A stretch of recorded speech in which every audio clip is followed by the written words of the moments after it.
Hey, Kay.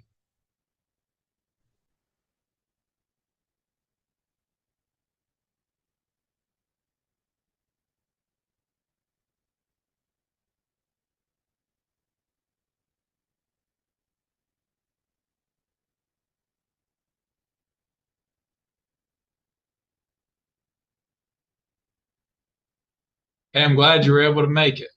Hey, Larry. I Hey man,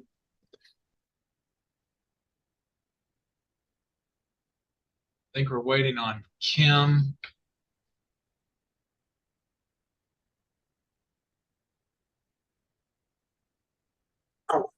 And I'm not sure if Nan's going to make it or not.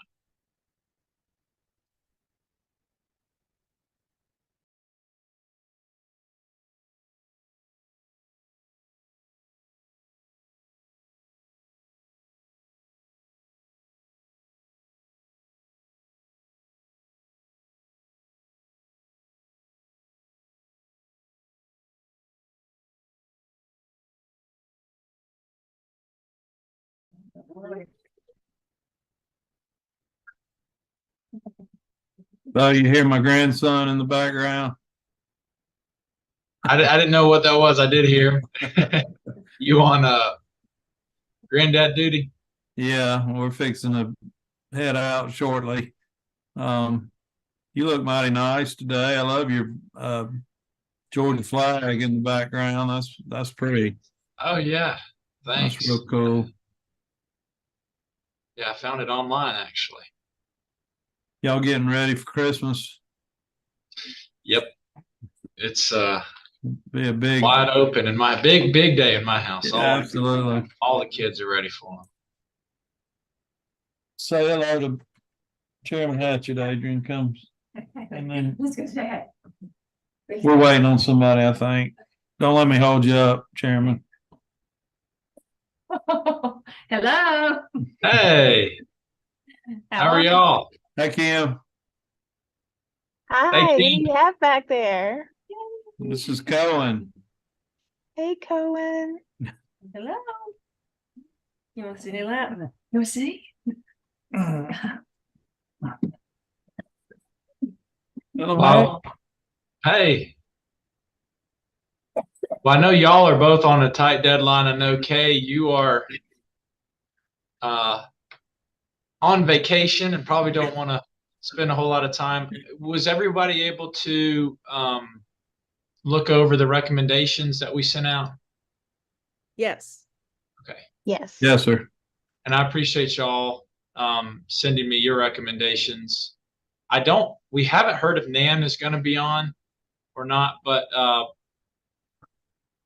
if y'all have any questions about the recommendations, I'd be happy to entertain those.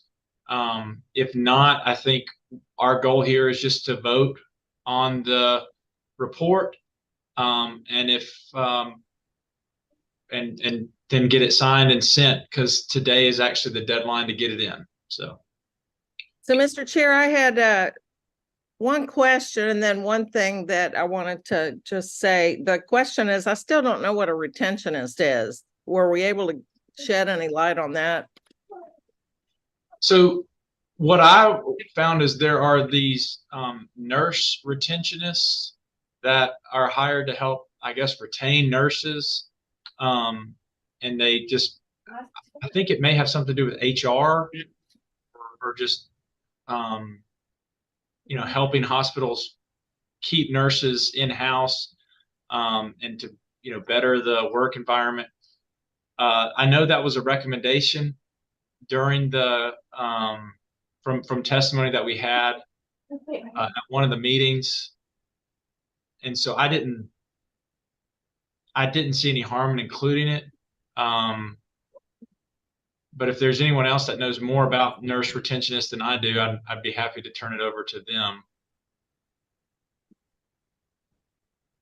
Yeah, I'm just not sure what the action item is, but there are a lot of recommendations in this report, and some of them are budgetary, some of them are maybe legislation, some of them are pretty broad, but I think they represent a good picture of all the things that we heard at the committee hearings.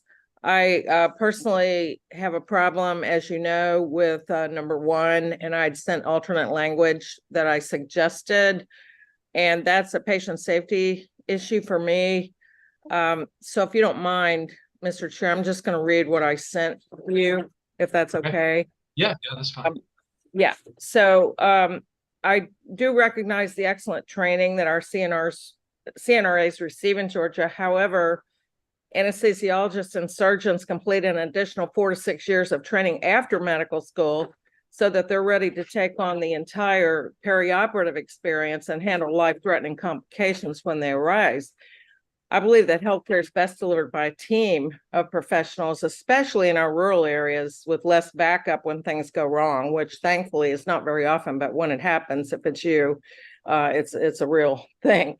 And so I recommend rewording number one as follows. The committee recognizes the shortage of medical personnel in rural areas, including anesthesiologists, and that this creates problems for surgical care.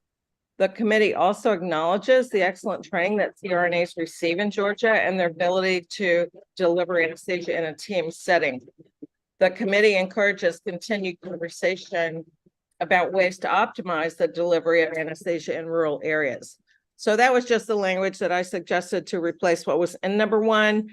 I don't expect everyone on the committee to agree with me. And so with that, I support the report except for number one. And so for that reason, I would have to vote against the report. So that's the end of my little X story. Thank you. Well, thank you, Kay, and thanks for your work on this committee. I know your stance on number one, and there are some disagreements there. And hopefully, during this session, we can find some middle ground. Mr. Chairman, I will point out, if it's okay, the governor had a task force to study healthcare workforce in Georgia, and number one was one of the recommendations that came out of the governor's healthcare workforce task force. And the challenge is, what I'm told is that it's an impediment to hiring surgeons in these small rural hospitals, the language and the liability that the surgeon feels like they're taking on when they're not trained on anesthesiology. So we just have a difference of opinion on the policy. I do certainly respect Dr. Kirkpatrick's position, but I just disagree. So I fully support the report as written and the recommendations as written, and I'll make a motion at the appropriate time to approve that. Mr. Chairman, Yep. I'm happy to second that motion. Do we have enough people to vote this? Yeah. Okay. We do. Then yeah, I will second Chairman Walker's motion. Okay, well then there's a motion and a second on the table. The motion is to pass the report as is. All those in favor will say aye. Aye. And those opposed, like sign. No. Okay, so it's 2-1 in favor of passage. So we will have this report submitted. I appreciate y'all taking the time today and for your work over the last year on this. I think there are a lot of really good recommendations that we've gotten out of it. And hopefully we'll be able to turn these into some good legislation in January. So thank y'all. Merry Christmas if I don't see you. And I appreciate y'all taking the time today. Thank you. Merry Christmas. Thanks, everybody. Thank you. Merry Christmas.